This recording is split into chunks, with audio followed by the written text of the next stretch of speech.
안녕하십니까. 미디어와 유튜브 리터러시 10주차 1교시 수업을 시작하겠습니다. 자, 우리 10주차 1교시에는 AI 리터러시, 10주차에는 우리 AI 리터러시에 대해서 같이 한번 알아보려고 합니다. 자, 이제 우리 이 미디어 리터러시라는 것이 이제 미래 사회의 인공지능과 전혀 관련이 없는 것이 아니기 때문에 제가 지난 학기 수업에도 뭐 인공지능에 대한 이야기를 안 한 게 아니에요. 인공지능에 대한 이야기를 했고 이번 학기도 마찬가지로 이번 시간이 아니어도 또 인공지능 이야기를 또 어, 할 텐데 이번 학기부터는 제가 이제 처음으로 AI 리터러시라는 제목으로 이렇게 한 주차 수업을 진행해 보려고 합니다. 그래서 제가 생각한 것보다는 또 많이 준비를 못하긴 했는데 이번 학기 일단 이렇게 시작하고 다음 학기 또 뭐 이렇게 더 보충해서 더 이렇게 많이 하고 이렇게 한번 해보려고 합니다. 그래서 이제 AI 리터러시 그러니까 제가 이제 이번 학기에 AI 리터러시라는 이런 제목으로 한 주차 수업을 진행하게 된 데에는 지난 학기에는 이게 지난 학기 제가 이제 시작한 게 3월을 시작했잖아요. 3월 2일 날. 이제 그 전에 제가 이제 볼 때 그 전까지만 해도 이 AI 리터러시 이런 말이 별로 없었어요. 그래서 지난 상반기 때 이 AI에 대해서 많은 연구가 또 이루어졌고 많이 또 업그레이드 됐고, 또 많은 연구가 이루어졌고, 그것들이 실제 어떤 결과물로 우리가 볼 수 있는 책으로 나왔기 때문에, 아, 제가 이제 주위에서, 아, 이렇게 AI 리터러시라는 게 있구나. 그래서 제가 보게 돼서, 아, 지난 학기 때, 다음 학기에는 AI 리터러시라는 것으로 수업을 진행해야겠다. 그때 이제 마음을 먹었던 거죠. 우리가 이제 한때 인문학이라는 것이 엄청 유행했습니다. 그래서 이제 인문학도 또 그 안으로 들어가 보면 또 뭐 이렇게 학문으로 하는 인문학, 또 실용 인문학, 또 자기계발 인문학 나눠줘서 뭐 그것이 뭐 학문적으로 인정받은 건 아니지만 대략 그렇게 나누어서 또 살펴보고 그러다 보니까 인문학 앞에 사실은 뭐 여러 말들이 붙어요. 뭐 여러분도 아시겠지만 뭐 커피 문학도 있고, 네, 네, 등산 인문학도 있고 뭐 그렇잖아요. 뭐 영화 인문학, 많잖아요. 바둑 인문학 이렇게 말을 이렇게 합성을 다 만들어 놓은 거예요. 리터러시라는 것도 우리가 맨 처음에는 그냥 리터러시 이렇게 있었지만 우리가 이제 영화 리터러시라는 것도 전에는 없었던 단어인데 그런 것들이 이제 리터러시라는 단어가 만들어졌고 또 그게 정말 리터러시로서 의미가 있는가 또 연구가 또 많이 이제 뭐 연구가 이루어지고 거기에 대한 결과물들이 책으로 나와서 저도 이제 영화 리터러시, 영화 인문학, 영화 리터러시 이런 제목으로 또 한 주차 수업을 한 거잖아요. 마찬가지로 이 인공지능 리터러시, AI 리터러시도 최근에 이제 이게 AI와 리터러시를 합쳐서 합성 하나를 만들게 되었고 그것이 이제 나름대로 의미가 있다. 의미가 있기 때문에 이런 것들이 이제 그 결과물로 나오게 된 거죠. 네. 그래서 저도 이제 이걸 준비하면서 또 많은 강의도 찾아서 들어보고 책도 읽어보고 했는데 어려운 건 또 어려워요. 어려운 건 어렵고 그래서 그걸 내가 또 이해하려고 공부를 또 따로 또 해야 되고 또 시간을 내서 해야 되고 근데 그거를 내가 이해했다 하더라도 또 여러분들에게 설명하는 것이 또 무슨 큰 의미가 나름 있나 우리가 어떤 교양 과목에서 또 리터러시 AI 리터러시 또 의미가 있나 여러분들에게 뭔가 의미 있는 것을 전달해야 되는데 그래서 뭐 예를 들어서 우리가 챗 GPT에 대해서 주로 얘기하게 될 텐데 챗 GPT가 뭐 그의 연산 방법이 뭐 A100이라는 기계가 있었는데 그것이 1초에 뭐 128번 1초에 128번 연산을 하는데 그게 이제 뭐 또 다른 뭐 R200인가 이걸로 뭐 이렇게 바뀌면서 네 저도 막 갑자기 헷갈리네요 그런 단어들이 이게 또 312조에 1초에 312조에 연산을 하게 되어서 더 크되었다. 이런 뭐 작은 짜잘한 숫자나 이런 것들이 의미가 있나 이런 고민이 되기도 하더라고요.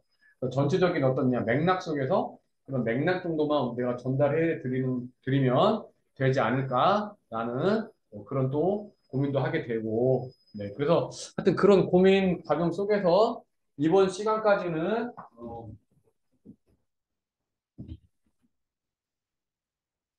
제가 이제 고민 끝에 얻어낸 뭐 결과물들을 이번 학기에는 이 정도 해서 여러분들에게 전달을 해 드리려고 합니다. 네. 그래서 이제 우리가 이제 AI 리터러시다. 그래서 지금은 이제 뭐 앞으로는 인공지능 시대다 이렇게 말을 하는데, 네, 인공지능 시대다. 네. 그러면은 인공지능 시대라는 건 뭐냐? 우리가 전에 이제 산업화 시대를 겪게 되었죠. 산업화 시대를 겪게 되면서 이게 산업화 시대 핵심은 뭐냐면 우리의 몸이 하는 것을 로봇이 하도록 하는 거죠. 그래서 우리 몸이 좀 더 편해진 거죠. 우리 몸이 좀 편해지는 거. 근데 인공지능 시대라는 것은 이제 우리의 뇌가 하는 거, 뇌가 하는 것은 로봇이 하도록 만드는 것이죠. 네, 로봇이 하도록 만드는 거. 네. 자, 그래서 이 인공지능이라는 것도 결국은 어떤 회사가 이윤 추구를 목적으로 일반 대중이나 또는 어떤 뭐 정부나 정부 기관이나 어떤 단체에 서비스를 제공하는 거예요. 자, 우리가 이제 과거에 태어나서 우리가 이제 그 원시대에는 신발이라는 게 없었겠죠. 근데 맨발로 다녔는데 이제 우리가 발을 보호하기 위해서 신발이란 걸 만들었단 말이에요. 그러면 그 신발을 처음에 만들 때는 내가 이 신발을 만들어서 다른 사람에게 팔아서 이윤을 추구해야겠다라는 그런 목적으로 신발을 만들었을까요? 그런 건 아니겠죠. 일단 내 몸을 보호하기 위해서 만든 거겠죠. 내 몸을 보호하기 위해서. 자, 그럼 우리 이제 과거에 우리가 어, 우리 천안에서 서울로 갈 때 어떻게 갔습니까? 어떻게 갔습니까? 걸어서 갔죠? 걸어서 갔어요. 걸어서 갔어요. 그러면 저기 밑에 부산 사람은 어떻게 갔어요? 물론 부산 사람도 걸어서 가기도 했어요. 나주 사람은 어떻게 갔어요? 예, 물론 걸어서 가기도 했죠. 그런데 부산 사람의 일부는 배를 타고 배를 타고 이렇게 남해안을 돌아서 쭉 해서 서울로 가는 경우도 있고 나주 사람도 마찬가지입니다. 영산강에서부터 배를 타가지고 이제 가게 된 거죠. 그리고 배라는 것은 내가 부산에 사는 사람이 또 나주에 사는 사람이 서울에 가야 되는데 내가 이게 사람이 걸어가기 힘드니까 내가 배를 개발해가지고 내가 이 서비스를 제공해서 이윤을 벌어야겠다라는 맥락에서 배를 만들었나요? 그건 아니죠. 우리의 육지에 사는 사람은 육지에 사는데 편리한 제품을 스스로 만드는 거죠. 또 바다에 사는 사람은 바다에 사는 거. 그래서 이제 바다에서 우리가 이제 배라는 것을 처음에 만들었겠죠. 처음에 최초의 배는 뭐 엄청 작았겠죠. 근데 그거를 발전시켜서 이제 큰 배를 만들고 그래서 우리가 어떤 큰 물건을 나를 때는 부산에서 뭐 한양까지 물건을 나를 때는 사람이 지고 가는 것보다 배라는 교통수단을 이용해서 이렇게 남해로 돌아서 가는 것이 더 효율적이다는 걸 깨달아서 이제 배라는 것을 이제 서비스하게 되었겠죠. 그렇지만 배라는 것은 처음부터 뭡니까? 처음부터 사실은 서비스를 목적으로 탄생한 건 아니죠. 네. 근데 기차는 또 어떻습니까? 기차를 만든 사람은 물론 이제 기차라는 동력 기구를 처음에 만들 때는 또 달랐겠지만 하여튼 기차는 빠른 시간 안에 만들어서 또 사실은 서비스를 제공하기 위해서 만든 거죠. 이게 신발이나 배 최초의 개발은 서비스를 해서 이윤을 추구하겠다는 목적이 바로 직접적인 목적은 아니었을 거예요. 그러나 기차라는 것은 물론 처음부터 이거 내가 기차라는 걸 완전 완성돼 가지고 서비스를 제공해야겠어 이윤을 추구하겠다는 생각하진 않았겠지만 근데 그런 생각이 사실은 처음 만들 때로부터 멀지 않다라는 거죠. 멀지 않다. 네. 그래서 기차라는 것은 내가 기차를 만드는 사람들은 이것을 만들어서 그러니까 처음에는 맨 처음에 만들었던 사람은 물론 이제 나의 발을 힘들게 하지 않고 내가 멀리 갈 수 있게끔 하는 수단이 뭘까 그런 거 생각했겠지만 기차라는 걸 만들어서 이거 곧 서비스를 제공해가지고 이를 추구해야겠다 그런 것이 사실은 신발이나 그렇게 그렇게 멀지는 않았다라는 거예요. 마찬가지로 그러니까 우리 여러 기계들이 사실은 그런 면에서 우리가 서비스를 제공하고 이유를 추구하는 거죠. 이제 우리가 이 전화라는 것도 그렇잖아요. 전화. 옛날에는 정보가 있었고 전화라는 게 있었고 우리가 어떤 급한 말을 가서 전달을 해야 되는데 예전에는 사람이 가서 급한 말을 전달을 한 거잖아요. 시간이 너무 많이 오래 걸리고 그래서 우리가 이제 전화, 전선 이런 거 만들어서 그런 또 서비스를 제공해서 이윤을 또 추구하게 되는 거잖아요. 기계도 그렇고, 예, 그렇죠? 네. 근데 지금의 이 인공지능이라는 것도 우리가 이제 어릴 때, 제가 어릴 때만 해도 그냥 사람이 살다 보니까 인공 사람도 생겨서 그런 것들이 자연스럽게 뭐 탄생을 하나 보다. 저는 어릴 때 그렇게 생각했죠, 사실은. 근데 그런 것이 아니고, 우리가 기계를 만들어서 기계를 서비스해가지고 그걸 사람들에게 서비스를 제공하고 거기에 돈을 받으려는 것을 목적으로 하는 것처럼 어떤 회사에서 네, 인공지능을 네, 일반인들에게 서비스하는 거예요. 제공해 주는 거예요.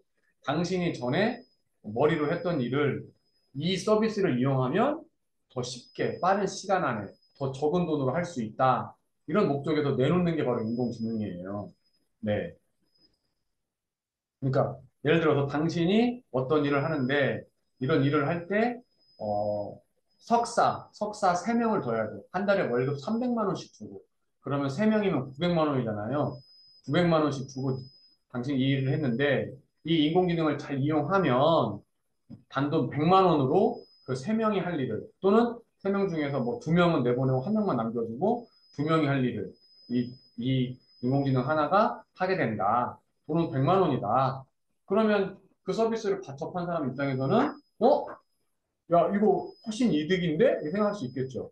그래서 근데 나 아직 믿을 수가 없어. 그럼 어떻게 합니까? 그럼 일단 두 사람만 내보내고 한 사람 너는 남고 너가 이 인공지능과 협업해서 그 전에 네가 다른 2명과 했던 총 3명 했던 그 일을 이제는 그 2명이 아닌 이 인공지능과 네가 일을 해서 이 결과물을 만들어내봐. 나한테 가져와봐.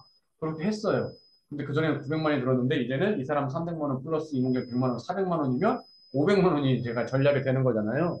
그러니까 이런 서비스를 제공하는 측면에서 인공지능이 지금 우리한테 오고 있다라는 거예요. 뭐, 영화나 만화처럼 인공지능이 갑자기 만들어지고, 짓들이 스스로 막 만들어 탄생하고 이런 건 아니고, 네. 그런 영화에서는 이제 그런 것들이 막 이렇게 많이 생략되어 있다 보니까 우리가 인공지능에 대한 오해를 이제 많이 하게 되는 거죠. 네. 그래서 어떤 회사가 이윤 추구를 목적으로 서비스를 제공하는 것이 현재 우리 인공지능이다. 그래서 지금은 대표적으로 이제 구글이라는 회사에서 이제 그런 인공지능 서비스를 제공하고 있는 거죠. 제가 지금까지는 모르겠는데 최근 사실 얼마 전까지만 해도 그 인공지능 구글 회사는 적자였습니다. 적자.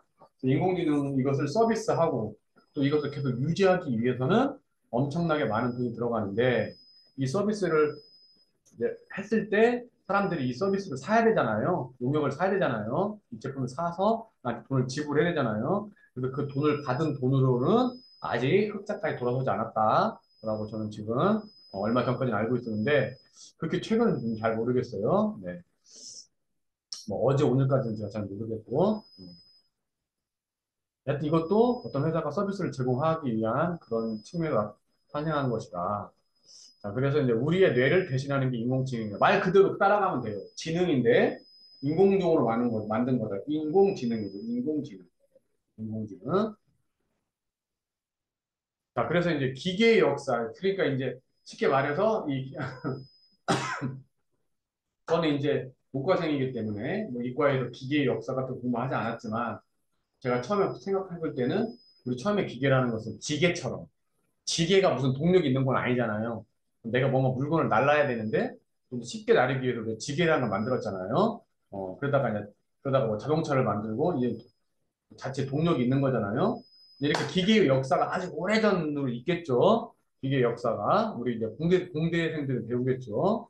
기계의 역사처럼 우리 이제 인공지능 역사도 있습니다. 그래서 인공지능 역사라는 것이 20년, 30년 생각하는 분들이 있는데 그렇지 않아요. 네, 훨씬 더 네, 깁니다.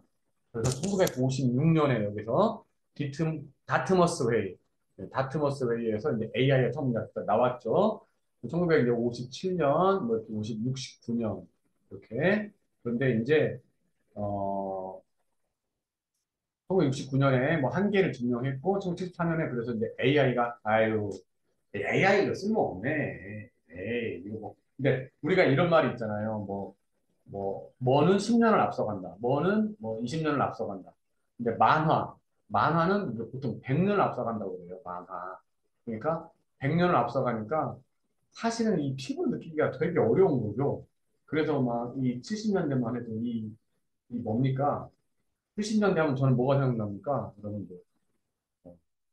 마징가 제트 이런 거 있잖아요. 막 로보트 막 그때 막 만화 영화 나오잖아요. 막 보면 장난 아니죠. 근데 이제 그런 거는 이거는 정말 만화에 나오는 이야기다. 어, 가짜다. AI 이렇게 안 된다.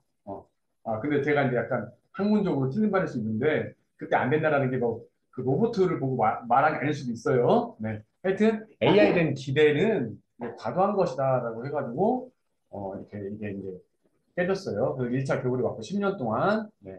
그래서 이제 다시 1980년에 AI 부흥이 또 다시 돼가지고 좀 또 올라가다가 다시 한번 이제 어, 80년, 86년, 82년대 후반 이게 기울기 소실 문제라는 게 있는데 그게 이제 또 좀 어려운 문제인데 그게 있어요. 그래서 다시 이제 AI도 이거 의미가 없다. 근데 이 80년대 후반에 가면은 뭐냐면 우리의 아주 중요한 과제가 나와요. 뒤에서도 설명을 드릴 텐데 이 장기나 이그 바둑.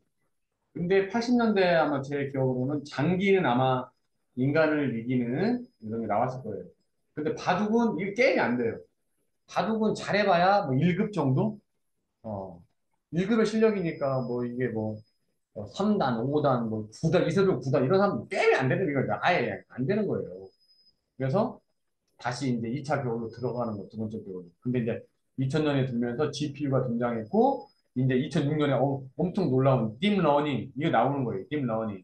그래서 이 이전, 이게 이 딥러닝 이전에는 우리가 이제 전문가 시스템이라고 불러요. 전문가 시스템. 이 AI가 뭐에 대해서 전문가다. 전문가 시스템인데, 이 전문가 시스템이 엄청나게 많은 한계를 보이게 된 거죠. 그래서 전문가 시스템과는 다른 이제 딥러닝이라는 학습 체계가 달라요. 학습 체계가 달라서 이제 2006년에 학습 체계가 달랐고 그때 인공지능을 공부한 사람들은 이제 알게 된 거죠. 이게 이전과는 다르다. 이제 이전과는 다르다. 그리고 이제 그 사이에 컴퓨터도 엄청나게 발전했고 그래서 이제는 이제 2013년, 12년, 13년만 된 그때 당시에 이제 이미 구글은 알게 된 거죠. 바둑 이길 수 있다. 사람 이길 수 있다. 그래서 이제 인공지능이라는 걸 자꾸 이렇게 이제 그 조금 선보이고 했는데 먼저 중국에 선보이고 그랬는데 당시에 구글 회사에서 쭉 돌아보니 한국 사회가 아직도 인공지능에 대해서 잘 모르고 문외한이었어요. 그래서 구글에서 2016년에 이세돌과 바둑을 붙인 거예요. 그때 뭐 누가 이기냐 있었지만 이미 구글 회사에서는 이세돌을 이길 수 있다는 거는 2012년 정도에 그러니까 어, 인공지능 바둑 기사가 2012년에 이미 이제 인류의 최고의 바둑 기사 이길 것이다라는 걸 2012년에 이미 그 사람들이 알고 있었던 거예요. 이미 확신했어요, 이미. 근데 그거를 이제 실제 이제 사람과 붙여서 하는데 마케팅이랄지 좀 더 이제 보완을 좀 하는 시간들이 좀 걸렸고 그게 이제 마케팅 삼은 게 이게 대한민국 마케팅 삼은 거죠. 2016년에. 네. 그리고 이제 2017년에 트랜스포머 모델이 등장했고 그래서 이제는 아까 말씀드린 대로 바둑 대결에서 우리 인간을 이기게 됐고 그 전에 전문가 시스템의 인공지능에서는 개와 고양이를 구별하지 못했어요. 근데 이제 개와 고양이를 완벽하게 그러니까 완벽하게란 말은 인간보다 더 인간보다 더 이제 구별할 수 있게 된 거예요. 아, 그래서 이 전에 어떤 전문가 시스템의 인공지능과는 이제 다른 새로운 인공지능이 나온 거예요. 그러니까 이제 우리 인류를 이길 수 있는 인류보다 뛰어난 인공지능은 지금 이제 나온 거예요. 지금 나온 건데 이것은 그 전으로 따져가자면 2006년에 처음 논문이 나왔고 연구 업그레이드 연구해가지고 2012년에 실제 이걸 개발자들은 확신하게 된 거고 이것을 우리 마케팅상으로 우리나라에서 선보인 것은 2016년이 되는 거고 이것을 하나의 이제 제품으로 상용화해가지고 이제 우리에게 서비스를 내놓은 것이 2022년이었고 우리 한국 사회에서 그걸 받아들이게 된 건 2023년 지금 2023년 이렇게 된 거죠. 그래서 이제 우리 2교시 때 챗 GPT에 대해서 좀 더 뭐 자세히는 아니고 좀 개괄적으로 살펴보겠지만 아 인공지능이 먼 훗날에 50년 100년이 지나서 야 우리 인공지능은 실제 어떻게 인공지능이 처음 뭐였냐? 라고 물어본다면 챗 GPT를 들 수 있다라는 거죠. 이젠 다르다라는 거죠. 어떻게 인류의 모델로 보자면 사피엔스의 최초 출현이라고 해야 되나? 이런 것도 이렇게 볼 수도 있는 거죠. 그렇다고 한다면 1956년에 처음 나와서 A가 나타난 그것은 인류로 보자면 네안데르탈이 다른 거죠, 다른 거. 종이 다른 거예요. 학습하는 방법이 다르기 때문에. 네. 근데 그 학습하는 방법이 다르다라는 것도 어떻게 보면은 기술적으로 발달해서 가능한 거예요. 어, 이게 인공지능의 이 학습 방법이라는 건 그냥 엄청나게 빠른 속도로 할 수 있다. 그게 사실 핵심이거든요. 네. 그런데 이 차원을 또 많이 뒀어요. 그런데 그걸 통해서 하여튼 챗 GPT라는 게 나왔어요. 그걸 좀 다음 시간에 한번 해보고 네.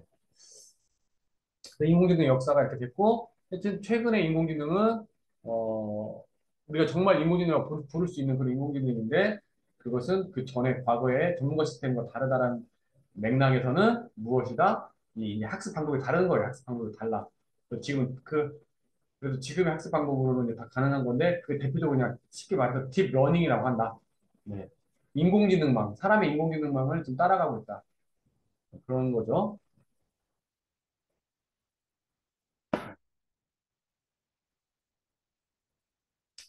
간단 다시 한번 보면은 1956년 인공지능이 나온 이래로 1990년대까지 인공지능은 사실은 보잘것 없는 것이었어요.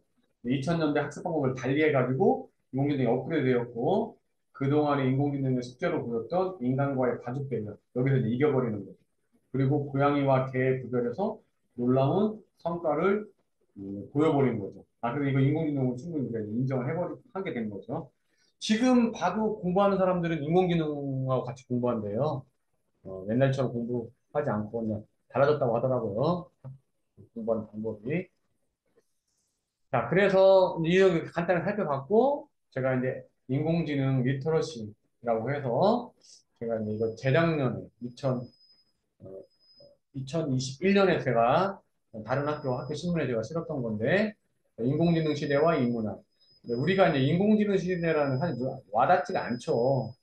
근데 이제 인공지능 학자랄지 미래 학자들은 이제 인공지능에 대해서 사실은 많이 이렇게 의견을 많이 내놨거든요. 의견을 많이 내놨어요. 나름 이제 그들의 책을 읽어보면 근거도 있는데 사실은 그 근거조차도 저 같은 입장에서 읽어보면은 크게 와닿지는 않아요. 그런데 미래 학자들이 많은 것을 염려하고 그런 측면에서 많은 글을 썼고 제가 이제 그런 글을 읽어보고 제가 이제 쓴 겁니다.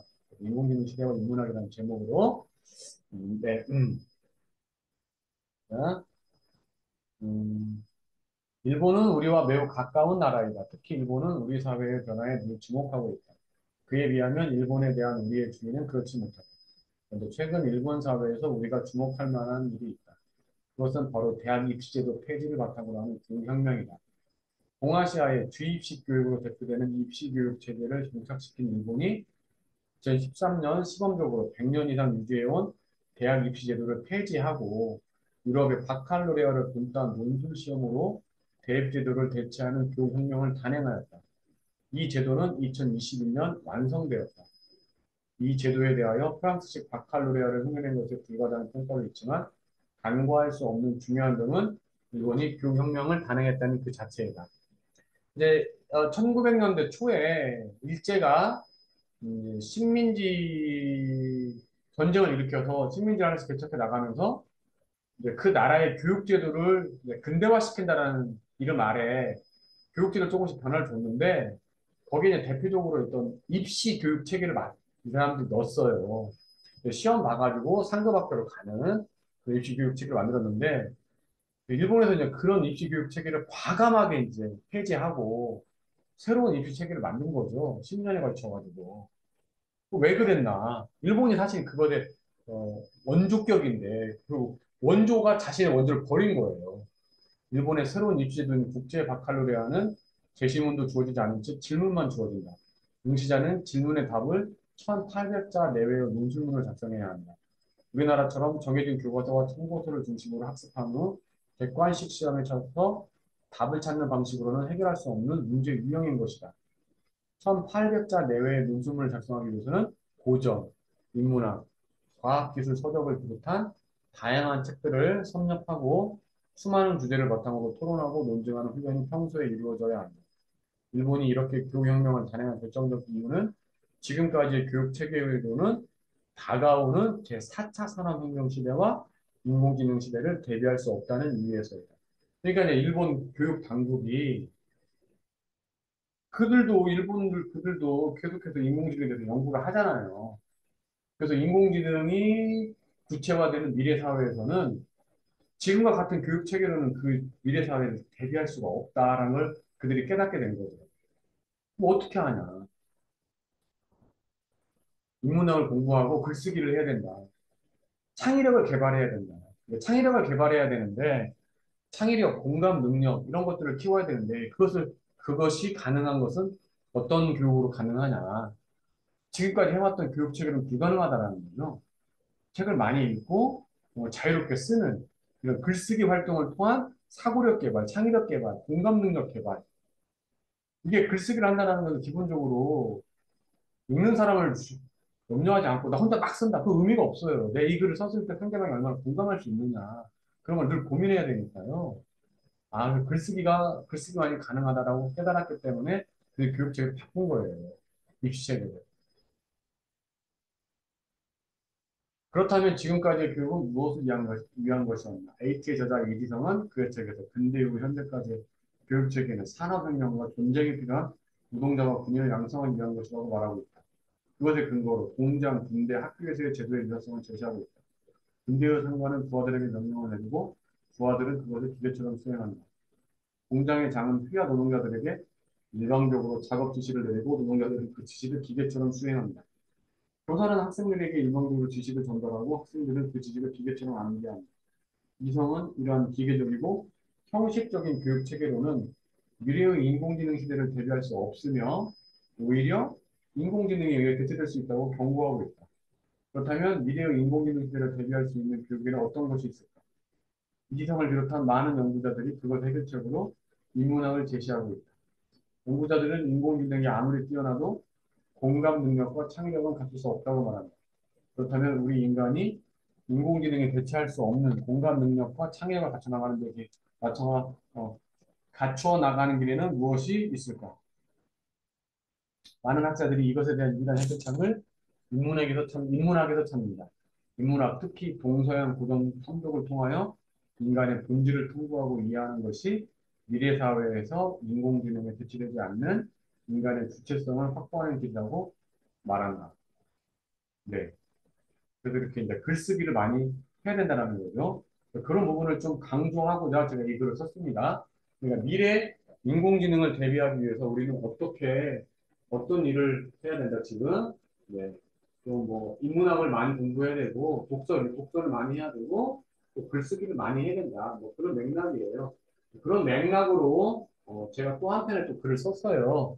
이건 이번에 이제 또 이렇게 발표하게 되었는데 그 학교에 그것은 이제 다음 차시 한번 살펴보도록 하겠습니다.